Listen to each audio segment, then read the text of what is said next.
നമസ്കാരം. Shanti ayurvedic wellness medical centre wellness ഷോയിലേക്ക് സ്വാഗതം. ഞാൻ ഡയന സുമൻ. നമ്മളോടൊപ്പം തത്സമയം സ്റ്റുഡിയോയിലുള്ളത് ഡോക്ടർ നീതു ദീപക്കാണ്. Doctor please welcome to the show. Thank U.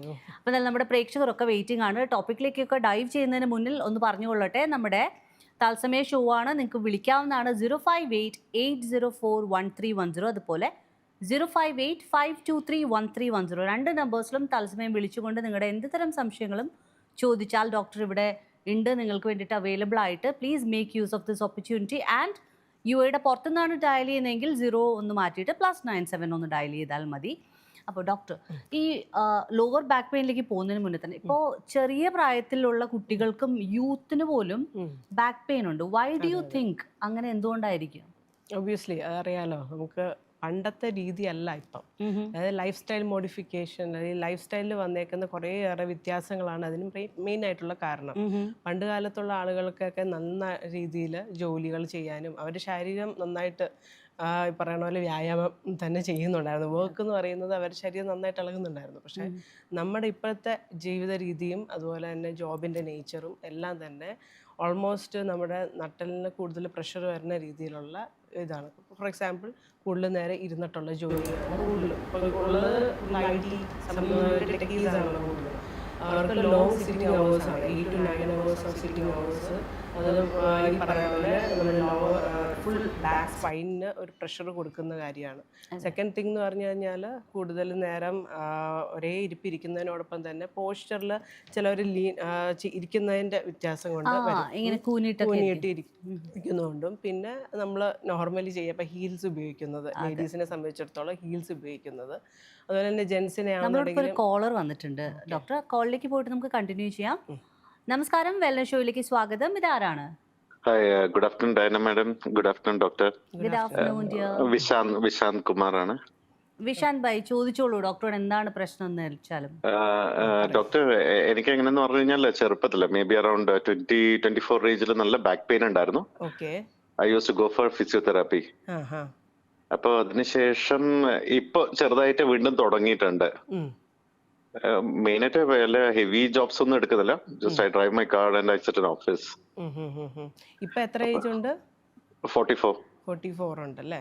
അപ്പൊ എന്തെങ്കിലും എക്സസൈസോ കാര്യങ്ങളോ ഒക്കെ റെഗുലർ ആയിട്ട് ചെയ്യുന്നുണ്ടോ? ചെയ്യണമെന്ന് ആഗ്രഹങ്ങളൊക്കെ ഉണ്ട്, പക്ഷേ അത് തന്നെയാണ് എല്ലാവരുടെയും ഒരു പ്രശ്നം. അതായത് നമുക്ക് ഒരു ഏജില് ഇങ്ങനെ എന്തെങ്കിലും ഒരു ഇഷ്യൂ, അത് ഇപ്പൊ 24 വയസ്സിൽ എന്തായിരുന്നു സംഭവിച്ചത്? എന്തെങ്കിലും ഇഷ്യൂ, നടുവിന് എന്തെങ്കിലും വന്നത് എന്തായിരുന്നു? ഇല്ല, അത് എന്താണെന്ന് അറിയില്ല. From school time also I was like കുറച്ച് ഉണ്ടായിരുന്നു. പിന്നെ ഒരു സെക്കൻഡ് ഫ്ലോറിൽ നിന്ന് താഴെ വീണായിരുന്നു. ഓക്കെ. അപ്പൊ അങ്ങനെ ഒരു ഇഷ്യൂ ഓൾറെഡി ഹിസ്റ്ററിയിലുണ്ട്. അപ്പം അതിനെന്തായാലും അതിനൊരു മീൻസ് നമുക്ക് നമ്മുടെ ജോലി ഇപ്പോഴത്തെ രീതികളൊക്കെ വെച്ചിട്ട് എക്സസൈസോ കാര്യങ്ങളോ ഒക്കെ റെഗുലറായി ചെയ്യേണ്ട ഒരാവശ്യകതയുണ്ട്. കാരണം കോർ മസിൽസിനെ സ്ട്രെങ്തൻ ചെയ്യാനുള്ള എക്സസൈസസ് റെഗുലറായിട്ട് ചെയ്യണം. ഇപ്പോൾ ഉള്ള ഒരു പെയിനെ നമ്മൾ അത് എങ്ങനെ മാനേജ് ചെയ്യണം എന്നുള്ളത് ഒരു കംപ്ലീറ്റ് എക്സാമിനേഷൻ ചെയ്തതിന് ശേഷം MRIയോ അങ്ങനെ എക്സ്റേ എന്തെങ്കിലും എടുത്തിട്ടുണ്ടോ? ഇല്ല, ഇപ്പൊ ചെറുതായിട്ട് തുടങ്ങിയിട്ടേ ഉള്ളൂ. അപ്പൊ എനിക്കൊരു ഡൗട്ട്ഫുൾ, അന്ന് ശരിക്കും അനുഭവിച്ചതാണ്. പണ്ട് നല്ല അനുഭവമായിരുന്നു. അതെ. അപ്പൊ നമ്മൾ അതിനെ വന്ന് കൺസൾട്ട് ചെയ്യുവാണെന്നുണ്ടെങ്കിൽ നമുക്ക് കംപ്ലീറ്റ് ആയിട്ടൊന്ന് ഇവാലുവേറ്റ് ചെയ്യാം. അതായത് ഇപ്പം എന്തെങ്കിലും ആവശ്യമുണ്ടോ, എക്സാമിനേഷൻ കഴിഞ്ഞിട്ട് എനിക്കത് പറയാൻ പറ്റുള്ളൂ, ഇൻവെസ്റ്റിഗേഷൻസിൻ്റെ എന്തെങ്കിലും ആവശ്യമുണ്ടോ എന്നുള്ളത്. അതിനുശേഷം നമുക്ക് കംപ്ലീറ്റ് ആയിട്ട് അതിന് മെഡിക്കേഷൻസ് വെച്ചോ അല്ലെന്നുണ്ടെങ്കിൽ എക്സ്റ്റേണൽ ആയിട്ടുള്ള തെറാപ്പീസ്, അതായത് ആയുർവേദത്തിൻ്റെ രീതിയിൽ ചികിത്സകൾ ഒട്ടനവധി ഉണ്ട്. നടുവേദനയ്ക്കായിട്ടുള്ള സ്പെസിഫിക് ആയിട്ടുള്ള ട്രീറ്റ്മെൻറ്റ്സ് ചെയ്യുകയും ചെയ്യാം. അതിനോടൊപ്പം തന്നെ ഫിസിയോതെറാപ്പിക് എക്സസൈസും കാര്യങ്ങളും കൂടെ ചെയ്ത് കഴിഞ്ഞാൽ കുറച്ചുകൂടെ ഇമ്പ്രൂവ്മെൻറ്റ് കിട്ടും. നല്ല രീതിയിൽ മാനേജ് ചെയ്യേണ്ട കേസാണ്. കാരണം ഓൾറെഡി നിങ്ങൾക്ക് ഒരു ഹിസ്റ്ററി ഉള്ളത് കൊണ്ട് ഇപ്പം വന്നിരിക്കുന്ന ഒരു പെയിനെ നെഗ്ലക്റ്റ് ചെയ്യരുത്. എളുപ്പം തന്നെ എന്തെങ്കിലും ഒരു ട്രീറ്റ്മെന്റ് ആയിട്ട് എടുക്കുന്നതായിരിക്കും നല്ലത്. ഷോ കറക്റ്റ് സമയത്ത് തന്നെ കിട്ടുകയും ചെയ്തു അല്ലേ? അപ്പൊ എന്തായാലും ഡോക്ടറുടെ അപ്പോയിന്റ്മെന്റ് ഷാർജ അബുഷഗാരയിലുണ്ട് ബ്രാഞ്ച്, അതുപോലെ തന്നെ ഹോർലാൻഡ്സ് ദുബായിലും ഉണ്ട് കേട്ടോ. Alright, okay, thank you. And NTV, thank you for ഇങ്ങനത്തെ പ്രോഗ്രാംസ് എല്ലാം കണ്ടക്ട് ചെയ്യുന്നതിലും. So it's great. Thank you so much, dear. Thank you so much for watching. Take care. God bless. Yes, അപ്പോൾ നമ്മൾ പറഞ്ഞുകൊടുക്കുന്നത് രണ്ടാമത്തത് body posture, long sitting and body posture. ഇതുപോലെ നിങ്ങൾക്കും വിളിക്കാവുന്നതാണ് കേട്ടോ. തത്സമയ ഷോയിൽ മാക്സിമം വിളിച്ച് നിങ്ങളുടെ ഇപ്പോൾ ബാക്ക് പെയിൻ തന്നെ അല്ല, ഡോക്ടറുമായിട്ട് ബന്ധപ്പെട്ടുള്ള എന്ത് ആയുർവേദിക് നിങ്ങൾക്ക് ഹെൽപ്പ് വേണമെങ്കിലും you can feel free and call us, okay? പറഞ്ഞോളൂ ഡോക്ടർ. അതുപോലെ തന്നെ ഇപ്പൊ ലേഡീസിനെ ഞാൻ പറഞ്ഞു ഹീൽസ് ഉപയോഗിക്കുന്നത്, അതുപോലെ മെൻസിനാണെന്നുണ്ടെങ്കിൽ കൂടുതൽ നേരം യാത്ര ചെയ്യുന്നത്, അപ്പൊ ബൈക്ക് റൈഡിംഗ് ഉള്ളവർക്ക് ഈ ജേർക്സ് വരുന്നതിന്റെ പ്രശ്നം കൊണ്ട് ഡയറക്റ്റ് ആയിട്ട് അവർക്ക് ആ ഒരു പ്രഷർ വരുന്നത് നമ്മുടെ സ്പൈനിനാണ്. അപ്പം അങ്ങനെയുള്ള ഇഷ്യൂസാണ് ഇപ്പം കോമൺ ആയിട്ട് ഈ യങ്സ്റ്റേഴ്സിന് വരുന്നത്. പിന്നെ അത് കൂടാതെ കുറച്ച് ആർത്രൈറ്റിസ് രീതിയിലുള്ള ഇപ്പോൾ ആങ്കലൈസിങ് സ്പോണ്ടിലോസിസ് പോലെയുള്ള സ്പോണ്ടൈലോ ആർത്രൈറ്റിസ് കണ്ടീഷൻസ് എല്ലാം ഒരു 20-30 ഏജ് ബിറ്റ്വീന് വരുന്ന കണ്ടീഷൻസ് ആണ്. അത് പ്രത്യേകിച്ച് മെയിൽസിന് വരുന്ന കണ്ടീഷനാണ്. അതെന്താണ് അത്? അത് സ്പോണ്ടൈലോ ആങ്കലൈസിങ് സ്പോണ്ടിലോസിസ് എന്ന് പറയും. അതൊരു പറയണ പോലെ ഒരു ആർത്രൈറ്റിസ് കണ്ടീഷനാണ്. മെയിൻ ആയിട്ടും ലോ ബാക്കിനെയാണ് അത് അഫക്റ്റ് ചെയ്യുക. പക്ഷെ അത് കൂടാതെ വേറെ ജോയിന്റ്സിനെയും അഫക്റ്റ് ചെയ്യാം. അങ്ങനെയുള്ള ഒരു കണ്ടീഷൻ, പ്രത്യേകിച്ച് രാവിലെ എണീക്കുമ്പോഴുള്ള പെയിൻ, ഹെവിനെസ് അങ്ങനെയുള്ളതൊക്കെ ഇതിന്റെ ഒരു ഇതാണ്. നമ്മൾ എക്സ്റേ എടുത്താലാണ് അതിന്റെ എക്സ്റേ ബ്ലഡ് ഇൻവെസ്റ്റിഗേഷൻ ഒക്കെ ചെയ്യുമ്പോഴാണ് അതിന്റെ കറക്റ്റ് ആയിട്ടുള്ള ഡയഗ്നോസിസിലേക്ക് എത്താൻ പറ്റുള്ളൂ. അപ്പം ഇങ്ങനെയുള്ള കണ്ടീഷൻസ് ഉള്ളപ്പം നമ്മൾ എപ്പോഴും അതിനെ ആദ്യം ഇൻവെസ്റ്റിഗേഷൻ ചെയ്തതിന് ശേഷം കറക്റ്റായിട്ടുള്ള ട്രീറ്റ്മെൻറ്റും എടുക്കുക. ആൻഡ് ഇപ്പോൾ നമ്മൾ ഓൾറെഡി ഇപ്പോൾ ലോ ബാക്ക് പെയിൻ യൂത്തിൽ എന്തുകൊണ്ട് കൂടുതൽ കാണുന്നു എന്ന് പറഞ്ഞു. അപ്പോൾ അതിനകത്ത് റീസൺസ് അടുത്ത ചോദ്യത്തിലേക്കും കൂടെ എത്തി. What are the other reasons for back pain? Causes എന്തൊക്കെയാണ് ബാക്ക് പെയിൻ? നോർമലി നടുവേദന എന്ന് പറഞ്ഞൊരു കാര്യം ഇപ്പം പ്രായഭേദമന്യേ എല്ലാവർക്കും വരുന്നുണ്ട്, കുട്ടികൾക്കും ഉണ്ട്, അതുപോലെ തന്നെ ഓൾമോസ്റ്റ് ഒരു ഈവൻ മിഡിൽ ഏജിനുണ്ട്, പിന്നെ ഏജ്ഡ് ആയിട്ടുള്ള ഓൾഡ് ഏജിനും നന്നായിട്ട് വരുന്നത്. അപ്പം മിഡിൽ ഏജിന് വരുന്നതെന്ന് വെച്ചാൽ ഞാനിപ്പോൾ ഓൾറെഡി പറഞ്ഞു ഈ ഇന്ന കാര്യങ്ങൾ. പക്ഷേ അത് കൂടാതെ ഒരു mechanical as well as non mechanical രീതിനെ നമുക്ക് രണ്ടായിട്ട് അതിനെ തരംതിരിക്കാം. മെക്കാനിക്കൽ രീതികൾ എന്ന് പറയുമ്പം ഡിസ്കിന് വരുന്ന വിഷയങ്ങൾ കൊണ്ടുവരാം, അല്ലെങ്കിൽ ഈ പറയുന്ന പോലെ വെർട്ടിബ്രേസിന് എന്തെങ്കിലും വീഴ്ചകൾ, ട്രോമ, ആക്സിഡൻസ് ആവാം, അല്ലെങ്കിൽ വീണിട്ടാവാം. ഇപ്പോൾ ഓൾറെഡി അങ്ങനെ ഒരു മോളിൽ നിന്നുള്ള വീഴ്ച എന്നൊക്കെ പറയുന്നത് ഒരു കംപ്രഷൻ ഫ്രാക്ചറിന് കാരണമാകാം വെർട്ടിബ്രേസിന്. അപ്പം അതുകൊണ്ട് ആ ഒരു ഫ്രാക്ചർ വന്നതിന്റെ ഭാഗമായിട്ട് ഡിസ്കിന് വരുന്ന തകരാറുകൾ കാര്യങ്ങൾ കൊണ്ട് നടുവേദന വരാം. പിന്നെ അതുപോലെ തന്നെ കംപ്രഷൻ ഫ്രാക്ചർ കൂടാതെ വേരിയസ് അതർ ഈ ഡീജനറേറ്റീവ് ചേഞ്ചസ് ഒക്കെ നോർമലി നമുക്ക് പണ്ട് കാലത്തൊക്കെ ഒരു 45-40 വയസ്സിൽ കാണുന്ന ഡീജനറേറ്റീവ് ചേഞ്ചസ് ഒക്കെ ഇപ്പോൾ ഒരു 30 ഇയേഴ്സിൽ കാണുന്നുണ്ട്. അത് നമ്മൾ പണിയെടുക്കുന്നുമില്ല. വൈ? ബിക്കോസ് ഇവിടുത്തെ കാലാവസ്ഥയുടെ രീതി അനുസരിച്ച് നമ്മൾ കൂടുതൽ വെയിൽ കൊള്ളുന്നില്ല, കൂടുതൽ AC-യിലുള്ള ഇരിപ്പ്, അങ്ങനെയുള്ള കാര്യങ്ങൾ കൊണ്ട് വാട്ട് ഹാപ്പൻസ് ഇസ് ദാറ്റ് ഈ വൈറ്റമിൻ ഡി എന്നുള്ളൊരു ഡെഫിഷ്യൻസി പലർക്കും ഉണ്ട്. ഓൾമോസ്റ്റ് ഒരു 20 ബിലോ ആണ് പലരുടെയും വൈറ്റമിൻ ഡി ഇപ്പോഴത്തെ ഒരു സ്റ്റാറ്റസ് എടുത്ത് നോക്കിയാൽ. അപ്പോൾ അത് തന്നെ ഒരു ഡീജനറേറ്റീവ് ചേഞ്ചസിന് വഴിയൊരുക്കുന്ന ഒരു കാരണമാണ്. പിന്നെ ഇത് കൂടാതെ നോർമലി ഉള്ള ഈ പോസ്ചറിൻ്റെ പ്രശ്നങ്ങൾ കാര്യങ്ങളൊക്കെ മെക്കാനിക്കൽ കാരണങ്ങളാണ്, causes for the low back pain. പിന്നെ നോൺ മെക്കാനിക്കൽ എന്നുള്ള കോസസ് എന്ന് പറയുമ്പം അതിൽ കൂടുതലും ഇൻഫെക്റ്റീവായിട്ട് വരാം, പിന്നെ ഇൻഫ്ലമേറ്ററി ആയിട്ട് വരാം, പിന്നെ ഈവൻ ന്യൂപ്ലാസ്റ്റിക് മെറ്റാസ്റ്റാസിസ് ആയിട്ടും വരാം. അതായത് ഇൻഫ്ലമേറ്ററി എന്ന് പറയുമ്പോൾ നോർമലി നമ്മുടെ ബോഡിയിൽ ആർത്രൈറ്റിസിന്റെ ഇഷ്യൂ കൊണ്ട് വരുന്ന വാദം എന്നുള്ളത് പാരമ്പര്യമായിട്ട് കൂടുതൽ വരാം. ഫോർ എക്സാമ്പിൾ സോറിയാസിസ് എന്നുള്ള ഒരു പാരമ്പര്യമായിട്ട് വരുന്ന ഒരു കണ്ടീഷനാണ്. അപ്പം അതിൽ കോംപ്ലിക്കേഷൻ ആയിട്ട് വരുന്ന ഒരു കണ്ടീഷനാണ് സോറിയാറ്റിക് ആർത്രൈറ്റിസ്. അതായത് ജോയിന്റ് പെയിൻസും നടുവേദന കാര്യങ്ങളൊക്കെ വരാം. പിന്നെ ഞാനിപ്പോൾ ഓൾറെഡി മെൻഷൻ ചെയ്ത ആങ്കലൈസിങ് സ്പോണ്ടിലോസിസ് എന്ന് പറഞ്ഞൊരു കണ്ടീഷൻ, അതും ഈ പറയുന്ന പോലെ നടുവിന് മെയിനായിട്ട് നടുവിനാണ് അതിന് ബാധിക്കുന്നത്. അതൊരു ഏജ് ഗ്രൂപ്പിനാണ് കോമൺ ആയിട്ട് കാണുന്നത്. പിന്നെ വരുന്ന റിയാക്റ്റീവ് ആർത്രൈറ്റിസ് പോലെ നമ്മൾ പറയുന്നുണ്ട്, ചിക്കൻ ഗുനിയ പോലെയുള്ള അസുഖങ്ങളൊക്കെ വന്ന ടൈമിൽ അതിനോട് അനുബന്ധിച്ച് നടുവേദന കാര്യങ്ങൾ, ജോയിന്റ് പെയിൻസ് ഒക്കെ വരുന്ന ഒക്കെ കോംപ്ലിക്കേഷൻ ആയിട്ട് വരുന്ന കണ്ടീഷൻസ്. അത് കൂടാതെ ഇതൊക്കെയാണ് ഇൻഫ്ലമേറ്ററി ആയിട്ട് പറയുന്നത്. ഇൻഫെക്റ്റീവ് എന്നുള്ള രീതിയിൽ പറയുമ്പം അതായത് associated, for example T B വന്നിട്ടുള്ള ഒരാൾക്ക് ടി ബിയോടനുബന്ധിച്ചിട്ട് സെക്കൻഡറി ആയിട്ട് ചിലപ്പോൾ വേണമെങ്കിൽ ടി ബി സ്പൈനിൽ വരാം, അത് പോട്ട്സ് ഡിസീസ് എന്ന് പറയും. പിന്നെ അതുപോലെ ബ്രുസെല്ലോസിസ് എന്ന് പറഞ്ഞൊരു കണ്ടീഷനുണ്ട്. അതൊക്കെ ബാക്ടീരിയൽ ഇൻഫെക്ഷൻസ് കൊണ്ട് സ്പൈനിനെ ബാധിക്കുന്നത്. സ്റ്റെഫൈലോകോക്കസ് എന്നൊക്കെ പറഞ്ഞ് ബാക്ടീരിയ ഉണ്ടാക്കുന്ന ഇഷ്യൂസ് ഉണ്ട്. പിന്നെ നമ്മളുടെ ശരീരത്തിൽ ഉണ്ടാവുന്ന ഒരു മുറിവിൽ നിന്നും ബാക്ടീരിയൽ ഇൻഫെക്ഷൻ വന്ന് അത് ഡിസ്കിനെ ബാധിക്കുന്ന ഡിസ്കൈറ്റിസ് പോലെയുള്ള കണ്ടീഷൻസ് വരാം. നമ്മൾ ഈ ബാക്ക് പെയിൻ വളരെ ലളിതമായി നടുവേദന ഒന്നും മറ്റേ ബാമിട്ടിട്ട് കിടക്കണ ഒരു രീതി ഉണ്ടാവും പലർക്കും. അപ്പൊ ശരിക്കും ഇത്രയും മേജർ പല പല കോസസ് കൊണ്ടും ഉണ്ടാവാല്ലേ. അപ്പൊ അത് നെഗ്ലക്ട് ചെയ്യാതിരിക്കുന്നതാണ് ഏറ്റവും നല്ലത്. പിന്നെ സ്ത്രീകൾ പൊതുവെ ഡെലിവറി കഴിഞ്ഞിട്ടുള്ള പെയിനാന്ന് പറഞ്ഞിട്ട് അത് എത്രത്തോളം ശരിയാണ് ഡോക്ടർ? ഇപ്പൊ ചിലത് പറയും C-സെക്ഷൻ അല്ലെങ്കിൽ സിസേറിയൻ കഴിഞ്ഞത് കൊണ്ടാണ് എനിക്ക് നടുവേദന എന്ന് പറയും. അതുകൊണ്ട് മാത്രമായിട്ടായിരിക്കും ഇപ്പോൾ പൊതുവേ C-സെക്ഷൻ കഴിഞ്ഞ് കഴിഞ്ഞാൽ നടുവേദന ഉണ്ടാവാനുള്ള കാരണം വളരെ കുറവാണ്. കാരണം എന്ന് വെച്ച് കഴിഞ്ഞാൽ പണ്ട് കാലങ്ങളിൽ സി സെക്ഷൻ ചെയ്യുമ്പം വലിയ നീഡിലാണ് ഉപയോഗിച്ചിരുന്നത്. ഇപ്പം പക്ഷേ വളരെ തിൻ നീഡിലാണ് ലംബാർ പങ്ക്ചർ ചെയ്യാൻ വേണ്ടിയിട്ട് ഉപയോഗിക്കുന്നത്, നമ്മൾ ഇഞ്ചക്ഷൻ എടുക്കുന്നത്. പക്ഷെ അപ്പോൾ അതിൻ്റെ സാധ്യത വളരെ കുറവാണ്. എന്നിരുന്നാൽ പോലും കംപ്ലീറ്റ് ആയിട്ടുള്ള റെസ്റ്റ് കാര്യങ്ങളൊക്കെ ആ സമയത്ത് ചെയ്യേണ്ടതായിട്ടുള്ള കുറച്ച് റെസ്റ്റ് കാര്യങ്ങളൊക്കെ ഉണ്ട്. കാരണം നമ്മുടെ ശരീരം അത്രയധികം വ്യത്യാസങ്ങളിലൂടെ കടന്നു പോകുന്നൊരു ടൈമാണ് പ്രഗ്നൻസി ടൈം. ആഫ്റ്റർ ഡെലിവറി ആയാൽ പോലും ഒരു നോർമൽ ഡെലിവറി ആണെങ്കിലും ശരീരം അതനുസരിച്ച് കുറേ വ്യത്യാസങ്ങളിൽ പോകുന്നതാണ്, മാനസികമായിട്ടും ശാരീരികമായിട്ടും. അപ്പം അത് ഈ നടുവേദന പ്രത്യേകിച്ചും ആ ഒരു ടൈമിൽ നമ്മൾ ഒരു 45 days കംപ്ലീറ്റ് റെസ്റ്റ് എടുത്ത് ഒരു യൂട്രസിൻ്റെ ഇൻവല്യൂഷനും അതുപോലെ തന്നെ ഈ സ്പൈൻ്റെ ഒരു കറക്ഷനും എല്ലാം ഇമ്പോർട്ടൻ്റ് ആണ്. ആ ഒരു റെസ്റ്റ് കൊടുത്ത് ചെയ്യുവാണെങ്കിൽ it will be all better. പക്ഷെ അത് ആ ഒരു ടൈമിൽ നമ്മൾ ചെയ്യാത്ത ട്രീറ്റ്മെൻറ്റ്സ്, അതാണ് എൻ്റെ മെയിൻ. ഇപ്പോൾ നമ്മൾ പ്രസവരക്ഷ പോലെയുള്ള ചികിത്സകൾ മെയിനായിട്ട് ആയുർവേദത്തിലാണ് കൊടുക്കുന്നത്. ആ പ്രസവരക്ഷാ ചികിത്സകൾ ചെയ്യുന്നതിൻ്റെ ബെനിഫിറ്റ് അതാണ്. നടുവിനാണ് അത് മെയിനായിട്ട് പ്രൊട്ടക്ട് ചെയ്യുന്നത്. നോർമൽ ഡെലിവറിയിലും ഇത് ആപ്ലിക്കബിൾ ആണ്. Of course. അതെ. അപ്പം എന്തായാലും ഡെലിവറി കഴിഞ്ഞിട്ടുള്ള പെയിൻ വരാതിരിക്കണമെങ്കിൽ പ്ലീസ് മേക്ക് ഷുവർ ആ maternity time, post partum delivery ഒക്കെ കഴിഞ്ഞിട്ട് നല്ല കെയർ കൊടുക്കാൻ നോക്കുക.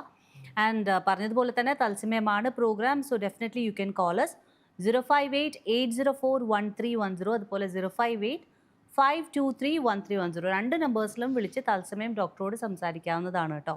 അപ്പം ഇത് കണ്ടുകൊണ്ടിരിക്കുന്നവർക്ക് പല സംശയങ്ങളും മനസ്സിൽ തോന്നുന്നുണ്ടാവും. എൻ്റെ കാര്യം ഇതാണോ എന്ന് തോന്നുന്നവരൊക്കെ ഉണ്ടെങ്കിൽ ജസ്റ്റ് ഫോൺ എടുക്കുക, വിളിക്കുക.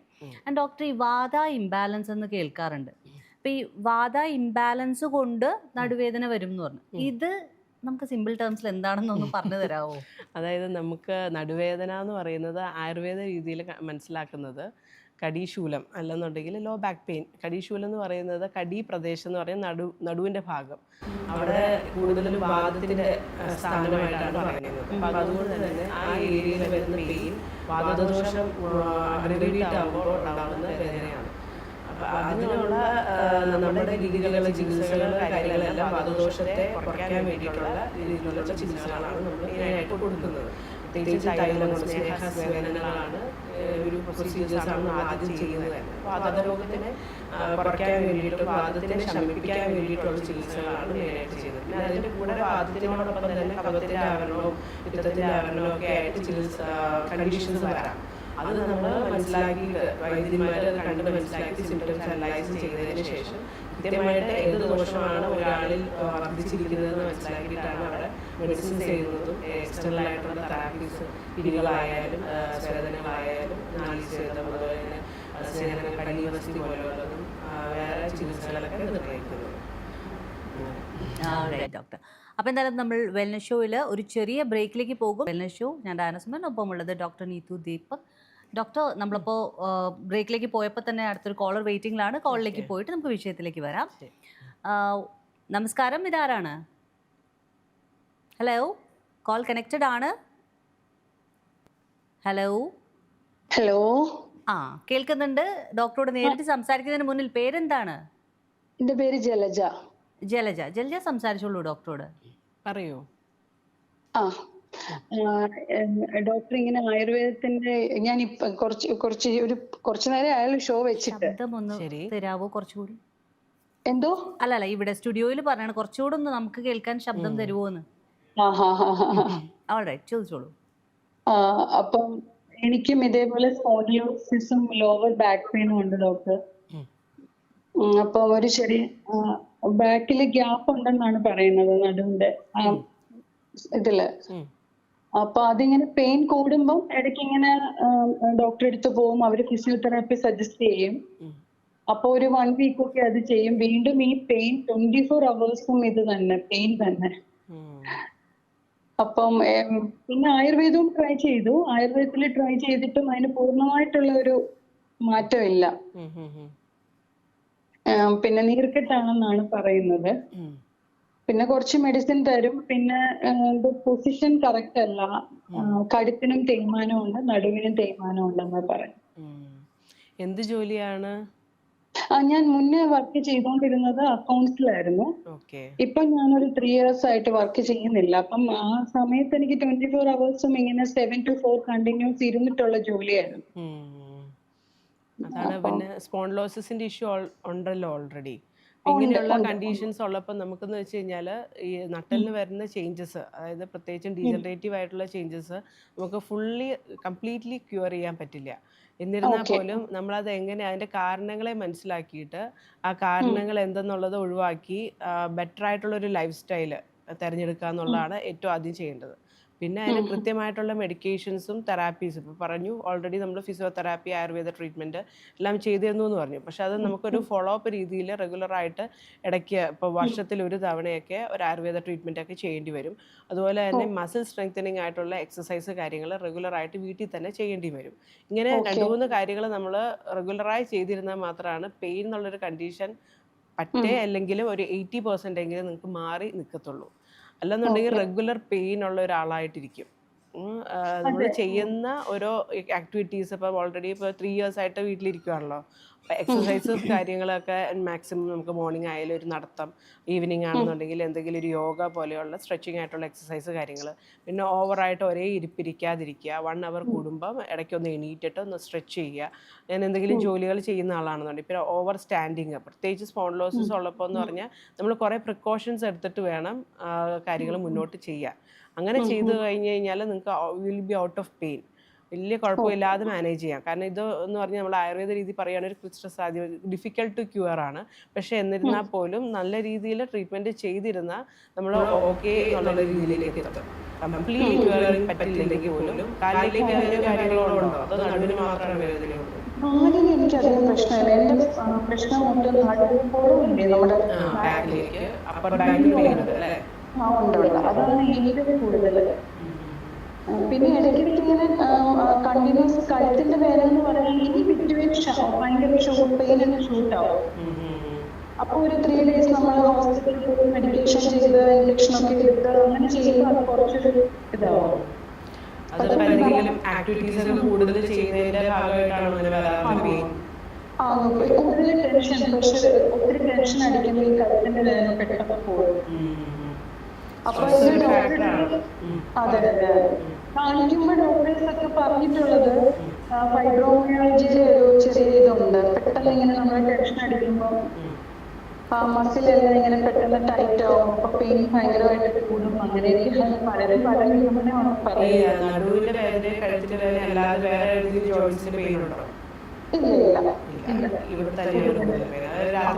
പറയുന്നത്. കുറവാണ് കുറവാണ്. അങ്ങനെയുള്ള ഫാക്ടേഴ്സ് ആണ് സത്യത്തിൽ ഫൈബ്രോമയാൽജിയ എന്നുള്ള കണ്ടീഷനിലേക്ക് വരുന്നത്. കൂടുതലുള്ള എക്സ്റേ എടുത്ത് നോക്കുമ്പോൾ സ്പോണ്ടിലോസിസ് ഉണ്ടാവാം, പക്ഷെ കൂടുതലും മസിൽസിന് സ്റ്റിഫ്നെസ്സോ കാര്യങ്ങളോ ആയിരിക്കും അതിൽ കാണിക്കുക. അപ്പം മെയിനായിട്ട് ചെയ്യുന്നത് എക്സസൈസ് ആണ്. റെഗുലറായിട്ട് വീട്ടിലിരുന്ന് എക്സസൈസ് ചെയ്യുക. പിന്നെ ഈ പറയുന്ന പോലെ ഒരു ട്രീറ്റ്മെന്റ് എടുക്കുക. ട്രീറ്റ്മെന്റ് എടുത്തിട്ട് കറക്റ്റായിട്ടുള്ള ഒരു ഫോളോ അപ്പ് ചെയ്ത് എക്സസൈസ് റെഗുലറായിട്ട് ചെയ്യുക, എണ്ണ തേച്ച് കുളിക്കുക. അങ്ങനെയുള്ള ആഴ്ചയിൽ ഒരു ദിവസമാണെന്നുണ്ടെങ്കിൽ മെഡിക്കേറ്റഡ് ആയിട്ടുള്ള ഓയിൽ വെച്ചിട്ട് നന്നായിട്ട് ഒരു 1-3 മണിക്കൂർ നേരെ ഇരുന്ന് ചൂടുവെള്ളത്തിൽ കുളിക്കുക. എന്നുണ്ടെങ്കിൽ തന്നെ നമ്മുടെ സെന്ററിൽ ശാക്തി വെൽനെസ്സിൽ നമ്മൾ പാക്കേജസ് പ്രൊവൈഡ് ചെയ്യുന്നുണ്ട്. അത് മെയിൻലി മസിൽ സ്ട്രെങ്തനിങ് ആയിട്ട് മസിൽ റിലാക്സേഷൻ ആയിട്ടുള്ള പാക്കേജസ് ആണ്. അത് അങ്ങനെയുള്ള പാക്കേജസ് എടുത്തിട്ട് കഴിഞ്ഞാൽ അറ്റ്ലീസ്റ്റ് വീക്ക്ലി വൺസ് എങ്കിലും അല്ലെങ്കിൽ once in 2 weeks ഒക്കെ വന്ന് ചെയ്യുന്നത് ഓവറോൾ നിങ്ങളുടെ മസിൽസിന്റെ സ്പാസം കുറയ്ക്കാനും ഈ പറയുന്ന പോലെ ഭയങ്കരമായിട്ടുള്ള പെയിൻ, റെഗുലറായിട്ട് വരുന്ന പെയിന് ഒഴിവാക്കാനും പറ്റും. Okay, thank you so much Jalja for calling us. അപ്പം എന്തായാലും നമ്മുടെ സ്ക്രീനിൽ നമ്പേഴ്സ് ഉണ്ട്, അപ്പോയിന്റ്മെന്റ് കൊടുത്തിട്ടുണ്ട്. ഒന്ന് കോൾ ചെയ്ത് അപ്പോയിന്റ്മെന്റ് എടുത്തോളൂ കേട്ടോ. യെസ്. അപ്പം എന്തായാലും ശരിക്കും തത്സമയ ഷോയിലാണ് നമുക്ക് ഈ ഒരു റെസിപ്രോക്കൽ ഒരു ഫീലിംഗ് കിട്ടുന്നത് അല്ലേ? മറ്റൊരാൾക്കൊരു ബെനിഫിഷ്യൽ ആകുന്നു എന്ന് പറയുമ്പോൾ ഇവിടെ കേട്ടിരിക്കുന്ന എനിക്ക് തന്നെ സന്തോഷമുണ്ട് കേട്ടോ. അപ്പം എന്തായാലും നമുക്ക് മറ്റൊരു കോളർ ലൈവിലേക്ക് ചേരുന്നുണ്ട്. കോളിലേക്ക് പോവാം. നമസ്കാരം, welcome to the wellness show. ഇതാരാണ്? ഹലോ ഹലോ, കോൾ കണക്റ്റഡ് ആണ്. പേരൊന്ന് പറയാവോ? പേര് ജിജോ. യെസ്, ജിജോ ചായോ, ഡോക്ടർ ഉണ്ട്, സംസാരിച്ചോളൂ നേരിട്ട്. Hello doctor, good afternoon. Good afternoon, പറഞ്ഞോളൂ. എന്റെ പേര് ജിജോ എന്നാണ്. ഞാൻ ഇപ്പൊ ഒരു 25 വർഷം കൊണ്ട് ദുബായിലുണ്ട്. ഓക്കെ. ഒരു 8 വർഷം മുമ്പ് പിന്നെ എനിക്കൊരു ഓപ്പറേഷൻ കഴിഞ്ഞു L4 L5. ഓക്കെ. അത് അത്ര സക്സസ് ആയോന്ന് എനിക്കറിയത്തില്ല. എങ്കിലും പിന്നെ ഇപ്പൊ ഞാനിപ്പം ഇയർലി നാട്ടിൽ പോകുമ്പോഴൊരു 7 ദിവസം തിരുമ്മിക്കുന്നുണ്ട്. അതുകൊണ്ട് ജസ്റ്റ് പിന്നെ കുഴപ്പമില്ലാതെ പോകുന്നു. അങ്ങനെ അധികം ഞാൻ പ്രത്യേകം തിരുമിക്കുന്നുമില്ല, കാരണം ഓപ്പറേഷൻ ചെയ്ത കാരണം. പക്ഷെ ഇപ്പോഴും എനിക്കൊരു 10 മിനിറ്റ് നിൽക്കാനൊക്കത്തില്ല. ഇരിക്കാം, നടക്കാം, വണ്ടി ഓടിക്കാം, കുഴപ്പമൊന്നുമില്ല. ഞാൻ ചെയ്തിട്ടുള്ള ജോബ് എന്ന് പറയുന്നത് ഏകദേശം ഒരു 200 കിലോമീറ്റർ വണ്ടി ഓടിക്കണമായിരുന്നു. എന്തെങ്കിലും ഒരു 20 കിലോമീറ്റർ ഇൻസ്ട്രുമെന്റ് ഉണ്ടായിരുന്നു, അത് പൊക്കിക്കൊണ്ട് ഏകദേശം ഒരു 3 ബിൽഡിങ്ങിന്റെ മേലെ കയറുന്നു. അങ്ങനെ ആയിരുന്നു എന്റെ ഉള്ള പ്രശ്നങ്ങൾ. 25 കൊല്ലം സർജറി ചെയ്തു പറഞ്ഞില്ലേ? 8 കൊല്ലം. 8 കൊല്ലം ചെയ്തപ്പോൾ എന്തായിരുന്നു കണ്ടീഷൻ? എന്റെ L4 L5 പഴുതായിരുന്നു. അതെ. വേറെ എന്തെങ്കിലും ഫുഡ് ഡ്രോപ്പോ അല്ലെന്നുണ്ടെങ്കിൽ വേറെ ഇഷ്യൂസ് എന്തെങ്കിലും ഉണ്ടായിരുന്നോ അസോസിയേറ്റ് ചെയ്തിട്ട് സർജറി തന്നെ ചെയ്യാൻ കാരണം? സർജറി ചെയ്യാൻ കാരണം പറഞ്ഞാൽ എനിക്ക് വേറെ ഓപ്ഷൻസ് ഒന്നും ഇല്ലായിരുന്നു. ആയുർവേദത്തിലോട്ട് ചെയ്യാനോ ഒന്നും. വൈഫിന്റെ ഹോസ്പിറ്റലിൽ തന്നെയായിരുന്നു, ഇൻഷുറൻസ് ഫുള്ള് കവറേഡായിരുന്നു. പിന്നെ അപ്പൊ പരിചയമില്ല, എല്ലാവരും പറഞ്ഞ് 15 ദിവസം റിക്കവർ ആവുമെന്ന് പറഞ്ഞായിരുന്നു എൻ്റെ അടുത്ത്. സാധാരണ രീതിയിൽ ഇപ്പൊ ഒരു ഡിസ്ബൾജ് വന്നിരുന്നാൽ പോലും നമുക്ക് സർജറിയിലേക്ക് പോകേണ്ട ആവശ്യകത ഉണ്ടോ എന്നുള്ളത് കുറച്ച് കാര്യങ്ങളുണ്ട്. അതായത് ഇപ്പൊ ഫുഡ് ഡ്രോപ്പ് കാര്യങ്ങൾ, അല്ലെങ്കിൽ യൂറിനറി അല്ലെന്നുണ്ടെങ്കിൽ ഫീക്കൽ ഇൻകോണ്ടിനൻസ് വരിക, അങ്ങനെയുള്ള ഇഷ്യൂസ്, അല്ലെങ്കിൽ കുറെ നേരം നിൽക്കുമ്പോൾ നമുക്ക് ഇതിനെ പറ്റുള്ളൂ എന്നുള്ള രീതിയിൽ, അതായത് കാല് കെട്ട് കഴിക്കുന്ന വേദന, പിന്നെ ഡേ ടു ഡേ ആക്ടിവിറ്റീസ് നമുക്ക് ഒട്ടും പറ്റാത്ത രീതിയിൽ ഒരു 3 months നമുക്ക് തീരെ വയ്യ എന്നുള്ളൊരു കണ്ടീഷൻ. ഇങ്ങനെയൊക്കെ ഉണ്ടെങ്കിൽ ആ സർജറിയിലേക്ക് പോകേണ്ട ആവശ്യമുള്ളൂ. അല്ലാന്നുണ്ടെങ്കിൽ നമുക്ക് കൺസർവേറ്റീവ് മാനേജ്മെന്റ്, അതായത് ആയുർവേദത്തിൻ്റെയോ അല്ലെന്നുണ്ടെങ്കിൽ ഫിസിയോതെറാപ്പിയോ അങ്ങനെയുള്ള ട്രീറ്റ്മെന്റ്സ് ഒക്കെ ചെയ്ത് കഴിഞ്ഞാൽ നല്ല രീതിയിൽ ക്യൂറായിട്ട് എടുക്കാൻ പറ്റുന്ന കണ്ടീഷനാണ്, പ്രത്യേകിച്ച് ഡിസ്ബൾജ് എന്നൊക്കെ ഉള്ളത്. ഇങ്ങനെയൊരു പ്രശ്നം എന്ന് പറഞ്ഞു കഴിഞ്ഞാൽ ഞങ്ങള് 3 പേരെ ഉള്ളായിരുന്നു. ഞങ്ങൾ GCC മൊത്തം ആ കമ്പനിയിൽ. അപ്പോൾ മൊത്തം ഞങ്ങളെ ഓടാനുള്ളൂ, ഒരാളൊന്നും മാറി നിൽക്കാൻ പറ്റില്ല. ഇതാണ് ഫുൾ വെയിറ്റും എടുക്കേണ്ടതായിരുന്നു, കൂടുതൽ നടപ്പും ഒരേ സിറ്റിങ്ങും. അതാണ് ഇതൊക്കെയാണ് അതിന്റെ കോൺട്രിബ്യൂട്ടിംഗ് ഫാക്ടേഴ്സ്. എല്ലാം ആണ് കാരണങ്ങൾ നടുവിന് വേദന. ഇപ്പോഴും ഇങ്ങനെ തന്നെയാണോ? ഈ ഒരു ലൈഫ് സ്റ്റൈൽ തന്നെയാണോ? എനിക്കിപ്പോ ഞാനിപ്പോ ജോലി ചെയ്യുന്നില്ല, ഞാനിപ്പോ ഒരു ഓപ്പറേഷൻ കഴിഞ്ഞ ജോലി ചെയ്തിട്ടില്ല. ഓക്കെ. ഇപ്പം എക്സസൈസോ കാര്യങ്ങളോ ഒക്കെ ചെയ്യുന്നുണ്ടോ? ഞാൻ ഇപ്പൊ സ്വിമ്മിങ്ങിന് പോകുന്നുണ്ട്, അതൊരു ആശ്വാസമുണ്ട്. സ്വിമ്മിങ്ങാണ് ഏറ്റവും ബെസ്റ്റ് എക്സസൈസ്. നടത്തം സ്വിമ്മിങ്ങൊക്കെ ഏറ്റവും നല്ല എക്സസൈസാണ്.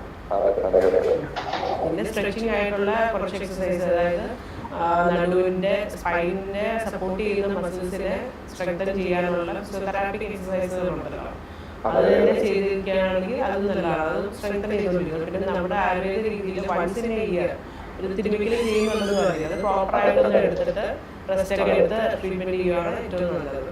അതെ അതെ, അതാണ് എനിക്ക് തന്നൊരു ഇത് ഉപദേശം. ഇങ്ങനെയാണ് ഏറ്റവും നല്ല ഓപ്ഷൻസ് എന്ന് പറയുന്നത്. ഓക്കെ. അപ്പോൾ ജിജു ചായോ എന്തെങ്കിലും ഹെൽപ്പ് സപ്പോർട്ട് വേണമെങ്കിൽ ഡെഫിനറ്റ്ലി ഡോക്ടറുടെ അപ്പോയിന്റ്മെന്റ് എടുക്കാം. ഞാൻ നമ്പറിന്റെ സ്ക്രീൻഷോട്ട് എടുത്ത് വെച്ചിട്ടുണ്ട്. എനിവേ ഞാൻ എന്തെങ്കിലും ആവശ്യമുണ്ടെങ്കിൽ ഞാൻ വിളിച്ചോളാം. Thank you so much dear. Okay, TV ഇങ്ങനെ ഒരു ഓപ്ഷൻ തന്നതിന് കേട്ടോ, ഇങ്ങനെ ഒരു ഡോക്ടറെ കൊണ്ടുവന്നതിന് താങ്ക്സ് കേട്ടോ. Thank you so much doctor Neethu, special thanks. ശരിക്കും ഇത്രയും ട്രാഫിക്കിന്റെ ഇടയിലും, എനിക്കറിയാം ട്രാഫിക് കാരണം കുറച്ച് കൺജഷൻ പ്രശ്നമായി, but it's so GLAAD that you are here today. കാരണം നമ്മുടെ പ്രേക്ഷകർ വെയിറ്റ് ചെയ്തിരിക്കുകയായിരുന്നു ഫോർ ദിസ് എപ്പിസോഡ്. അപ്പോൾ നമുക്ക് ഇപ്പോൾ കേട്ട പല ആളുകളും പറയുന്നതിനകത്ത് ഡോക്ടർ ഒരുപാട് പേര് ഇതുപോലൊക്കെ ട്രീറ്റ്മെന്റിലേക്കൊക്കെ വന്നിട്ടുണ്ടാവും. ഇങ്ങനെ ക്രോണിക് ഇൽനെസ് വന്നിട്ടുള്ള റിക്കവർ ആയ ഏതെങ്കിലും ഒരു സക്സസ് സ്റ്റോറി ഇപ്പോൾ മനസ്സിൽ തട്ടുന്ന എന്തെങ്കിലും ഓർമ്മയിൽ വരുന്നുണ്ടോ? ശാന്തി വെൽനെസ്സിൽ നമ്മുടെ സെൻറ്ററിൽ ഇതുപോലെ നടുവേദന കാരണം തീരെ നടക്കാൻ പറ്റാത്ത, അതായത് സ്പെസിഫിക്കലി നമുക്ക് ഈ നടുവേദന കാലിലേക്ക് വേദന ഇറങ്ങുന്ന ഒരു കണ്ടീഷനുണ്ട്, സയാറ്റിക്ക എന്ന് പറയും. അതായത് കാലിലേക്ക് വേദനയും തരിപ്പും നല്ല ബുദ്ധിമുട്ടാണ്, നടക്കാൻ തന്നെ ആൾക്ക് വീൽ ചെയറിൻ്റെ സഹായം വേണ്ടി വരുന്ന ഒരു കണ്ടീഷനാണ്. അങ്ങനെ ഒരു പേഷ്യൻ്റ് വന്നതാണ് ഞാൻ ഓർക്കുന്നത്. ഒന്നല്ല, അതിൽ കൂടുതൽ പേഷ്യൻസ് നമുക്ക് ആ ഒരു രീതിയിൽ വന്നിട്ടുണ്ട്. പക്ഷേ ആ ഒരു ലേഡി പേഷ്യൻ്റ് അവർക്ക് തീരെ നടക്കാൻ വയ്യായിരുന്നു. പക്ഷേ എന്നാലും നമ്മുടെ ട്രീറ്റ്മെൻറ്റ് ഒരു ഓൾമോസ്റ്റ് ഒരു 14 to 16 days ട്രീറ്റ്മെൻറ്റ് ചെയ്ത് നല്ല രീതിയിൽ ട്രീറ്റ്മെൻറ്റ് ചെയ്ത് ഉള്ളിലേക്ക് മെഡിസിൻസ് എല്ലാം കഴിച്ചു. അത് പ്രോപ്പറായിട്ട് തന്നെ നമ്മൾ പറഞ്ഞ രീതിയിൽ, കാരണം ഇവിടെ നമുക്ക് IP ഫെസിലിറ്റി ഇല്ലല്ലോ, OP ഫെസിലിറ്റിയിൽ തന്നെ നമ്മൾ ഡേ കെയർ പോലെ എല്ലാ ദിവസവും വന്ന് ട്രീറ്റ്മെൻറ്റ് എടുക്കുന്നതായതുകൊണ്ട് നമ്മൾ പറയുന്ന ഇൻസ്ട്രക്ഷൻസ് അതുപോലെ തന്നെ അവർ പാലിക്കണം. വീട്ടിൽ ചെന്നിട്ടായാലും നല്ല റെസ്റ്റ് എടുക്കണം. ട്രീറ്റ്മെൻറ്റ് കഴിഞ്ഞിട്ട് ഒരു 1 hour ബെഡ് റെസ്റ്റ് തന്നെ എടുക്കുക. അത് കഴിഞ്ഞിട്ട് പിന്നെ നോർമലി ഉള്ള ചെറിയ ചെറിയ ജോലികൾ ആണ് പറയുന്നത്. പക്ഷേ എന്നാലും ജോലി ചെയ്യാതിരിക്കുകയാണ് മാക്സിമം നല്ലത്. അങ്ങനെ ട്രീറ്റ്മെൻറ്റ് എടുത്ത് നല്ല ക്യൂറായിട്ട് ആൾ നടന്നിട്ടാണ്, നല്ല വേദന ഇല്ലാതെയാണ് പോയത്. അത് 16 ഡേയ്സിൽ 16 ഡേയ്സിലെ ട്രീറ്റ്മെന്റ്സിൽ. പിന്നെ കുറച്ച് ഫോളോ അപ്പ് മെഡിസിൻസ് ഒക്കെ ഉണ്ടാവും. നടുവേദനയ്ക്ക് ചെറിയൊരു പെയിനൊക്കെ ഉണ്ടായിരുന്നു. പക്ഷെ അവർക്ക് ആ ഒരു 3 മന്ത്സോളം മെഡിസിൻസ് ഫോളോ അപ്പ് ചെയ്ത് അത് ഓക്കെ ആയി കൊടുത്തിട്ടുണ്ട്. Oh very good, thank you so much for sharing that story. Doctor, ഇപ്പോൾ വീടുകളിൽ നമുക്ക് എന്തെങ്കിലും ആയുർവേദിക് മെഡിക്കേഷൻസ് വാങ്ങിച്ച് സ്വന്തമായിട്ട് യൂസ് ചെയ്തുകൊണ്ടോ, അതായത് ക്ലിനിക്കിൽ നിന്ന് ഡോക്ടറെ കണ്ടിട്ട് അല്ലായ ലൈഫ് സ്റ്റൈൽ മാനേജ്മെന്റ് കൊണ്ടോ എങ്ങനെയെങ്കിലും നമുക്ക് ഈ നടുവേദന വരാതിരിക്കാൻ ആസ് എ പ്രിവെന്റീവ് നമുക്ക് തുടങ്ങാൻ പറ്റുന്ന എന്തെങ്കിലും ഉണ്ടെങ്കിൽ ഒന്ന് സജസ്റ്റ് ചെയ്യാമോ? ഓഫ് കോഴ്സ് നമുക്ക് ഏറ്റവും ആദ്യം ചെയ്യേണ്ടതെന്ന് വെച്ച് കഴിഞ്ഞാൽ ലൈഫ് സ്റ്റൈൽ മോഡിഫിക്കേഷനാണ്. നമുക്കറിയാം പണ്ട് കാലങ്ങളിൽ ഇത്രയധികം നടുവേദന എന്ന് പറഞ്ഞൊരു കോമൺ അല്ലായിരുന്നു. ഇപ്പോഴാണ് അത് അത്രയും കോമൺ ആയി വന്നു തുടങ്ങിയത്. അതിൻ്റെ കാരണം തന്നെ നമ്മുടെ ലൈഫ് സ്റ്റൈലിൽ വന്നേക്കുന്ന ചേഞ്ചസ് ആണ്. അത് മനസ്സിലാക്കി അതിൽ കുറച്ച് ഈ പറയണ പോലെ ആക്ടിവിറ്റീസ് ഇംപ്ലിമെൻറ്റ് ചെയ്യുക. കൂടുതൽ ഇരുന്നിട്ടുള്ള ജോബ് ഉള്ളവരാണെന്നുണ്ടെങ്കിൽ കൂടുതൽ ഈ പറയണ പോലെ നടത്തം, എക്സസൈസസ്, യോഗ പോലെയുള്ള എക്സസൈസ് കാര്യങ്ങളൊക്കെ റെഗുലറായിട്ട് ചെയ്യാൻ ശ്രദ്ധിക്കുക. പിന്നെയെന്ന് വെച്ചാൽ ആയുർവേദത്തിൽ ചെയ്യാൻ പറ്റുമെന്ന് പറഞ്ഞാൽ വീക്ക്ലി വൺസ് എങ്കിലും നിങ്ങൾ എണ്ണ തേച്ച് കുളിക്കുന്നത് മസിൽസിനെ ഒന്ന് റിലാക്സ് ചെയ്യാൻ ഹെൽപ്പ് ചെയ്യും. അതിപ്പം ഒന്നെങ്കിൽ വീട്ടിൽ തന്നെ ആവാം, അല്ലെന്നുണ്ടെങ്കിൽ നമ്മുടെ സെൻറ്ററിൽ ശാന്തി വെൽനസ്സിൽ ഇതിനുവേണ്ടി പാക്കേജസ് കാര്യങ്ങളുണ്ട്. അത് മെയിനായിട്ടും ഈ IT പ്രൊഫഷണൽസ് കൂടുതൽ നേരം ഇരുന്ന് ജോലി ചെയ്യുന്ന ആളുകൾക്കാണ് നമ്മളത് കൊടുക്കുന്നത്. മെയിനായിട്ടെന്ന് വെച്ച് കഴിഞ്ഞാൽ ഇങ്ങനെയുള്ള മസിൽസിന് സ്റ്റിഫ്നെസ് വരും. കാരണം സ്പൈൻ എന്നുള്ളൊരു ഇത് വെർട്ടിബ്രേസിന് ഇടയ്ക്ക് ഡിസ്ക്കാണ് ആ ഒരു പോസ്ചറിൽ അതിനെ എത്തുന്നത്. അപ്പോൾ എന്തെങ്കിലും നമ്മൾ നോർമലി കൂടുതൽ നേരം ഇരിക്കുമ്പം ആ ഒരു പ്രഷർ വരുന്നത് ഒബ്വിയസ്ലി ആ ഡിസ്കിലേക്കാണ്. ആ ഡിസ്ക്കാണ് പിന്നെ അതിനെ ഹെൽപ്പ് ചെയ്യണത് ആ ഒരു പോസ്ചർ മെയിൻറ്റെയിൻ ചെയ്യാൻ. അപ്പോൾ ഈ മസിൽസ് വീക്ക് ആവുന്നവർക്ക് ഡയറക്റ്റ് ആ ഒരു പ്രഷർ പോകുന്നത് നട്ടലിലേക്കാണ്. അപ്പോൾ ആ മസിൽസ് സ്ട്രോങ് ആവുമ്പോൾ നമുക്ക് അതനുസരിച്ച് ബുദ്ധിമുട്ടുകൾ കുറവായിരിക്കും. അപ്പോൾ മസിൽസ് സ്ട്രെങ്തൻ ചെയ്യാനുള്ള എക്സസൈസ് ഈ പറയണ പോലെ എണ്ണ തേച്ച് കുളി, അത് വന്ന് മീറ്റ് ചെയ്തതിന് ശേഷം ഏത് എണ്ണയാണ് നിങ്ങളുടെ കണ്ടീഷൻ അനുസരിച്ച് ഏത് എണ്ണ ഉപയോഗിക്കണം എന്നുള്ളത് നമുക്ക് പറയാൻ പറ്റും. ആ എണ്ണ ആഴ്ചയിൽ 1 അല്ലെങ്കിൽ ആഴ്ചയിലൊരു 2 times ഒക്കെ എണ്ണ തേച്ച് കുളിക്കുക, ചൂടുവെള്ളത്തിൽ കുളിക്കുക. ഒരു 40-45 മിനിറ്റ്സ് നേരെ എണ്ണ തേക്കുക. അതിനുശേഷം വെറുതെ തേച്ചിരുന്നാൽ മതി, തിരുമിക്കുകയൊന്നും വേണ്ട. എണ്ണ തേച്ചിട്ട് പിന്നെ ചൂടുവെള്ളത്തിൽ കുളിക്കുക. അല്ലെന്നുണ്ടെങ്കിൽ ഒരു വീക്ക്ലി 2 ആഴ്ച കൂടുമ്പോൾ വന്ന് സെൻറ്ററിൽ വന്ന് തന്നെ പാക്കേജ് മസാജ് ആയിട്ടുള്ള റിലാക്സേഷൻ മസാജ്, സ്റ്റീം ബാത്ത് തുടങ്ങിയവ എടുക്കുന്നത് നല്ലതാണ്. അങ്ങനെയുള്ളൊരു റെഗുലർ ഇത് ചെയ്യുക. പിന്നെ വീട്ടിലെ എക്സസൈസ് കാര്യങ്ങൾ പ്രോപ്പറായിട്ട് ചെയ്യുക. നടത്തം കാര്യങ്ങളൊക്കെ നമ്മുടെ റൊട്ടീനാക്കുക. അത് ഇമ്പോർട്ടൻ്റ് ആണ്. ഇപ്പോഴത്തെ ഒരു രീതിയിൽ എല്ലാവരും ചെയ്യേണ്ട ഒരു കാര്യമാണ്. നിരവധി ചോദ്യങ്ങൾ ഉണ്ടായിരുന്നു, പക്ഷെ നമുക്ക് ചോദിക്കാൻ കഴിഞ്ഞിട്ടില്ല. ബിഫോർ വി വൈൻഡ് അപ്പ്, എനിക്കറിയാം ഇനി 3 മിനിറ്റ് കഷ്ടിയുള്ളൂ. അപ്പോൾ എന്നാലും is there any myth that you want to break today? അതായത് നമുക്ക് പൊതുവെ വീട്ടിൽ ഇത് ചെയ്ത് കഴിഞ്ഞാൽ, അതായത് ചില കാര്യങ്ങൾ ചെയ്ത് കഴിഞ്ഞാൽ നടുവേദന മാറുന്ന നമ്മൾക്ക് ഗൂഗിൾ പരിജ്ഞാനങ്ങളും AI പരിജ്ഞാനങ്ങളും ഒക്കെ വരാറുണ്ട്. അപ്പോൾ ഈ എന്തെങ്കിലും അങ്ങനത്തെ ഒരു മിത്ത് ഇന്ന് ഒന്ന് ബ്രേക്ക് ചെയ്യാൻ്റെ എന്തെങ്കിലും ഓർമ്മയിൽ വരുന്നുണ്ട്?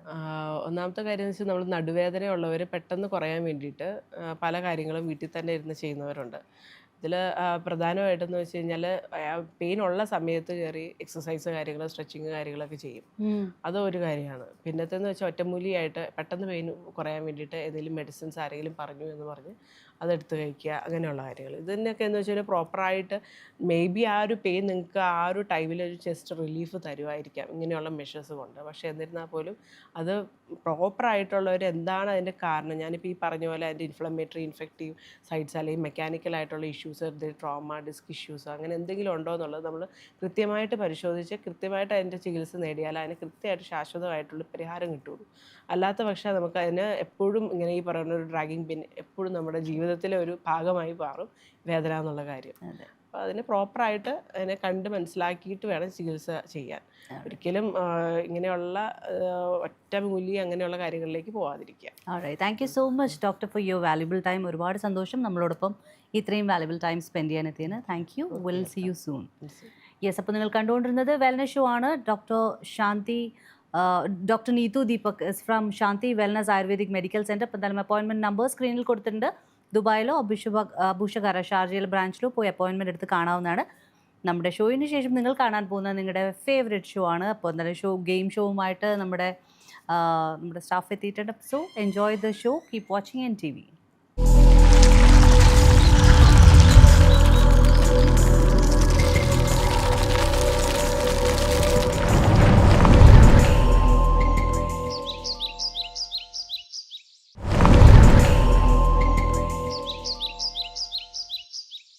Wellness Show, brought to you by Shanti Wellness, Ayurveda and Physiotherapy Center, Dubai.